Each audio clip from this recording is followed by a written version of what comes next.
உங்கள் அனைவருக்கும் ஆண்டவர் இயேசு கிறிஸ்துவின் இனிய நாமத்தில் அன்பின் வாழ்த்துக்களை மகிழ்ச்சியோடு தெரிவித்துக் கொள்ளுகிறேன். இன்றைய சிந்தனையின் வழியாக குருத்தோலை திருநாளுக்குரிய சிறப்பு சிந்தனையை பகிர்ந்து கொள்ள விளைகின்றேன். குருத்தோலை பவனி ஆண்டவர் இயேசு கிறிஸ்துவின் ஊழியத்தில் மிக முக்கியமான நிகழ்ச்சி குருத்தோலை பவனி. பரிசுத்த வாரத்தின் முதல் நிகழ்வு குருத்தோலை பவனி. பஸ்கா பண்டிகைக்கு 6 நாள் இருந்தபோது இந்த பவனியானது பெத்தானியாவிலிருந்து பெத்பகே வழியாக எருசலேமை சென்றடைந்தது. இந்த பவனி ஒரு சிறிய கிராமத்திலிருந்து துவங்கி மிகப்பெரிய பட்டணமாகிய நகரமாகிய எருசலேமிலே நிறைவு பெற்றது இந்த பவனி. இந்த பவனி சகரியா தீர்க்கதரிசி சொன்னபடியே நடைபெற்ற ஒரு சிறந்த வரலாற்று தீர்க்க தரிசன பவனி. இந்த பவனி ஒரு காலகட்டத்தில் தாவீது ராஜா என்னுடைய யுத்த காலத்திலே எருசலேமுக்குள் மாற்றுத்திறனாளிகள் வரக்கூடாது என்று பிரகடனப்படுத்தப்பட்ட காலத்தை உடைத்து மாற்றுத்திறனாளிகளையும் எருசலேமுக்குள் கொண்டு வந்த ஒரு சிறந்த பவனி. இந்த பவனியின் நோக்கம் என்ன? காந்தியடிகள் உப்பு சத்தியாகிரகம் என்கிற பேரணியை நடத்தின பொழுது அதற்கு ஒரு நோக்கம் இருந்தது. விவசாயிகள் நெடுந்தொலைவு பிரயாணப்பட்டு பேரணி நடத்திய பொழுது அதற்கும் ஒரு நோக்கம் இருந்தது. அதை போல ஆண்டவர் இயேசு பெத்பகே பெத்தானியாவிலிருந்து எருசலேம் சென்றடைந்த இந்த குருத்தோலை பவனிக்கும் நிச்சயமாய் ஒரு நோக்கம் இருக்கும். அதுதான் என்ன? பிலாத்து எருசலேமுக்குள் பேரணியாய் வரும்பொழுது குதிரை படைகளோடு தங்கம் மின்னும் ஆயுதங்களோடு கவசங்களோடு பவனியில் வருவார். ஆனால் ஆண்டவர் இயேசு கிறிஸ்து இந்த பவனியில் வரும்பொழுது எப்படி வந்தார்? அதான் மிக முக்கியமானது.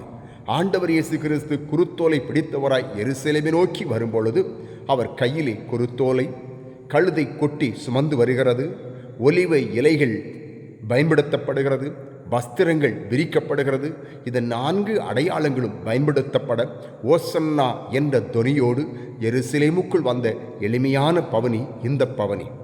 இதன் 4 அழகான விஷயங்களை நமக்கு கற்றுத்தருகிறது. குருத்தோலை தாழ்மையும் வெற்றியும் கற்றுத்தருகிறது. கழுதை சமாதானத்தை கற்றுத்தருகிறது. ஒலிவை இலை அபிஷேகத்தையும் செழுமையும் கற்றுத்தருகிறது. அன்பானவர்களே, அப்படி என்றால் ஆண்டவர் இயேசு கிறிஸ்து பவனியாய் வரும்பொழுது மக்கள் எல்லாரும் தங்கள் வஸ்திரத்தை அவர்களுக்கு தரையிலே விரித்து இயேசுவை வரவேற்றது. அந்த வஸ்திரம் எதை சொல்லுகிறது? இதுதான் இந்த நாள் தியானமாக உங்களுடன் பகிர்ந்து கொள்ள விளைகின்றேன். மார்க்கு 21:8, மார்க்கு 11:8, மத்தேயு 21:8, லூக்கா 19:36 ஆகிய 3 வசனங்களும் தங்கள் வஸ்திரத்தை வழியிலே விரித்தார்கள் என்று சொல்லி திருமறை சொல்லுகிறது. ஜனங்கள் இயேசு கிறிஸ்து குருத்தோலை பவனியாய் வரும்பொழுது தங்கள் வஸ்திரத்தை விரித்தார்கள். தங்கள் வஸ்திரத்தை விரித்ததற்கான அடையாளம் என்ன?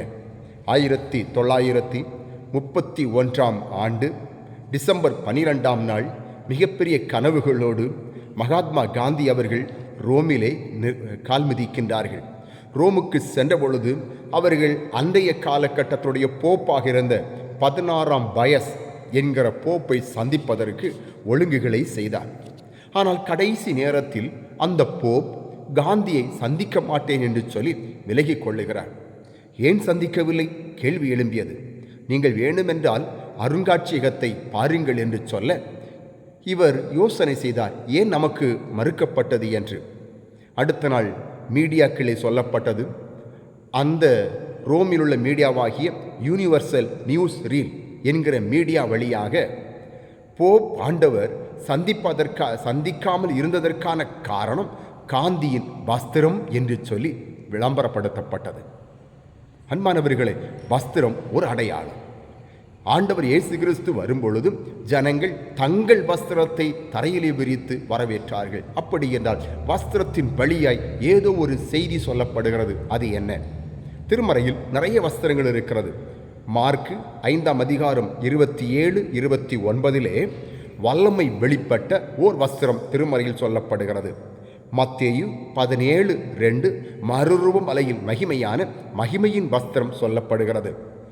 மத்தேயு 22:11, 12, 13 ஆகிய வசனங்களை கவனித்து பார்த்தால் ஒரு ஓமையில், ஒரு திருமண வீட்டின் ஓமையிலே இரட்சிப்பின் வஸ்திரம் சொல்லப்படுகிறது.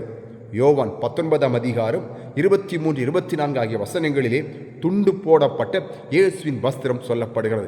இப்படி வஸ்திரத்தை பற்றி அநேக நிகழ்ச்சிகள் இருந்தாலும் இந்த ஜனங்கள் தரையிலே விரித்த இந்த வஸ்திரம் மிக அழகான 3 செய்திகளை நமக்கு கற்றுத்தருகிறது. என்ன? 1, ராஜா என்பதற்கான அடையாளம் இந்த வஸ்திரம். இயேசு கிறிஸ்து வரும்பொழுது ஜனங்கள் தங்கள் வஸ்திரத்தை தரையிலே விரித்தார்கள். அது எதற்கானது? இயேசு கிறிஸ்து ஒரு ராஜா என்பதற்கான அடையாளம். பழைய ஏற்பாட்டிலே யெகூ என்கிற ராஜா பதவியேற்ற பொழுது 2 ராஜாக்கள் 9:13 சொல்லுகிறது, தங்கள் வஸ்திரங்களை விரித்து இவர் ராஜா என்று சொல்லி பிரகடனப்படுத்தினார்கள். இங்கும் அப்படித்தான். இயேசு கிறிஸ்து கழுதை குட்டியிலே வரும்பொழுது ஜனங்கள் தங்கள் வஸ்திரத்தை தரையிலே விரிக்கிறார்கள். அது எதற்கானதென்றால் கழுதை குட்டியிலே வருகிற இவர் ராஜா என்று சொல்லி பிரகடனப்படுத்துவதற்காக வஸ்திரத்தை தரையிலே விரித்தார்கள். அன்பானவர்களே, வஸ்திரம் ராஜா என்பதற்கான அடையாளம். 2வதாக அர்ப்பணத்திற்கான அடையாளம். மத்தேயு 21:7 சீடர்கள் தங்கள் வஸ்திரங்களை எடுத்து கழுதை குட்டியின் மேல் விரிக்கிறார்கள்.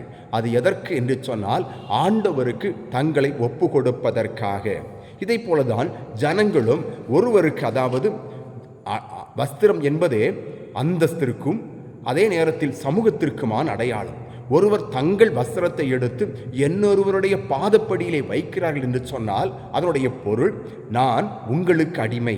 இதுதான் அதனுடைய பொருள். அப்படித்தான் இந்த ஜனங்களும் சீசர்களைப் போல தங்கள் வஸ்திரங்களை, வேதம் சொல்லுகிறது மத்தேயு 21:8, மார்க்கு 11:8, லூக்கா 19:36 ஆகிய 3 வசனங்களில் தங்கள் வஸ்திரம் என்று திருமறை சொல்கிறது. தங்கள் வஸ்திரத்தை விரிப்பது நிமித்தம் ஆண்டவராகிய உம்மிடத்தில் நாங்கள் எங்களை அர்ப்பணம் செய்கிறோம் என்பதற்காக அந்த வஸ்திரத்தை விரிக்கிறார்கள். ஆக 1, ராஜா என்பதற்காக வஸ்திரத்தை விரித்தார்கள். 2வது, நாங்கள் உமக்கு அடிமை என்பதற்காக அந்த வஸ்திரத்தை விரிக்கிறார்கள். 3வது எதற்கான அடையாளம் என்றால் நீதியின் அடையாளம். திருமறையிலே வஸ்திரம் என்பதை குறித்து ஒரு அழகான ஒரு நிகழ்ச்சி ஒன்று உண்டு. பழைய ஏற்பாட்டிலே ஆதாமும் ஏவாளும் தவறு செய்த பொழுது அங்கே ஆண்டவர் வந்து அங்கே நீதி தீர்ப்பு செய்து ஒரு தோல் ஆடையை உருவாக்கி கொடுப்பார். அன்பானவர்களே, அங்கே தோல் வஸ்திரம் என்பது நீதி தீர்ப்புக்கான அடையாளமாய் பயன்படுத்தப்பட்டிருக்கும். இங்கு ஜனங்கள் தங்கள் வஸ்திரத்தை விரிப்பதின் வழியாய் இங்கு வருகிற இந்த ஆண்டவர் நீதி தீர்ப்பை கொடுக்க வருகிறார். இங்கு இருக்கிற பாவத்துக்கும் இங்கு இருக்கிற அநீதிக்கும் நீதி தீர்ப்பை கொடுக்க வருகிறார் என்று சொல்லி அவரை நியாயாதிபதியாய், அவரை ஒரு நீதி தீர்ப்பிடுகிறவராய் பிரகடனப்படுத்துவதற்கு தங்கள் வஸ்திரத்தை தரையிலே விரித்தார்கள்.